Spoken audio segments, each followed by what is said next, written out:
चाकण राक्षेवाडी रस्त्याची पावसाने यंदा पुन्हा एकदा अत्यंत दुरावस्था झाली आहे। हजारो विद्यार्थी आणि नागरिक या रस्त्याने ये-जा करत असतात। स्थानिक नागरिकांनी आता आंदोलनाचा पवित्रा घेतला आहे। चाकण पालिका प्रशासनाच्या अधिकाऱ्यांना या रस्त्याची पाहणी करण्यासाठी बोलावून स्थानिक राक्षेवाडी आणि आगरवाडी भागातील नागरिकांना अक्षरशः अधिकाऱ्यांना घेराव घालत त्यांनी धारेवर धरले। तत्काळ रस्त्याचे काम सुरू न झाल्यास आंदोलनाचा इशारा देण्यात आला। संतप्त झालेल्या स्थानिक कार्यकर्त्यांनी काय सांगितले पाहूया। नाही आता ह्याच्यामध्ये पाहणी केली, हेच करून घेऊया। एक आठवड्यामध्ये काम आपण करू। मागच्या 8 वर्ष तेच चालू आहे। या रस्त्यावरती प्रत्येक वर्षी आणून मुरुम टाकला जातो, या अशा चॉकलेटच्या नद्या तयार होतात, लोकांच्या समस्या आहे तसेच। आता नेमकं तुम्ही काय कॉन्क्रीट काय काम करणार आहे?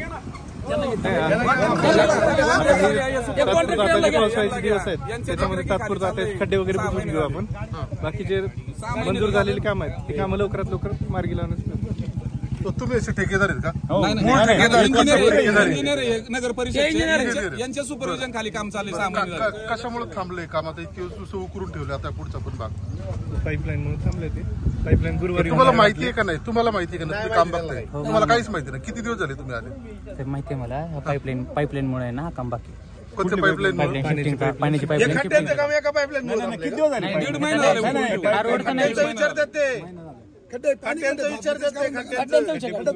ठेकेदार तुम्ही आहेत का? ठेकेदार कोणी? वार्षिक ठेकेदार रस्ते। मग आता तुमच्या याच्या खाली चालू आहे का? जबाबदारी तुझी, जबाबदारी कुणाची? आता सर्वांनी सूचना दिल्याप्रमाणे आता सरांनी आता सूचना दिल्या। अगोदर काय? अगोदर ते कृष्ण सुपर मार्केट पाशी सांगितले, तिथले मुरुम वगैरे टाकून घेतलेत। कोणी सांगितलंय का तुला? ऑर्डर आहे? नाही ना, मेन ऑर्डर आहे त्याच्यानंतर मग ऑर्डर नाही। मी अर्ज केलेला आहे की माझ्या याच्यामध्ये 5 फूट आतमध्ये सौर सिमेंट टाका, हा रोड बी वाढन।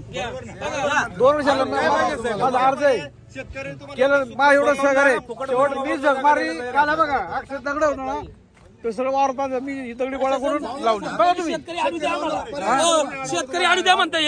आता सगळे शेतकरी स्वतः सांगतो की माझ्याकडे घ्या म्हणून, रोड चांगला होईल आणि हे सांगतात की शेतकरी आणू द्या रोडच्या साईडचे। विना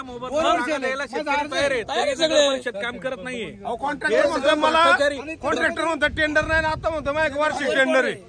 आता म्हणलं टेंडर नाही, म्हणलं का नाही? लोकांना काही ठिकाणी रस्ता मिळत नाही, जागा मिळत नाही म्हणून कामं राहतात। तिथं शेतकरी स्वतः जागा द्यायला तयार आहेत, तरी तुमचे कामं विलंब होते। काय नेमका प्रकार आहे? तुमच्या मुळात आहे ना, मुळात तुमचे ठेके एका माणसाला जातात आणि त्याचे सब ठेकेदार तयार होतात। त्याच्यातही तुमच्या पालिकेच्या टक्केवारी आहेत, हे आम्हाला माहिती आहे। पत्रकार म्हणून कोणत्या अधिकाऱ्याला किती टक्के भेटतात हे पण माहिती आहे आम्हाला। तुमच्या इंजिनियर पासून सगळ्या लोकांना हे टक्केवारीत सगळं अडवलंय काम, हे तरी मान्य आहे का?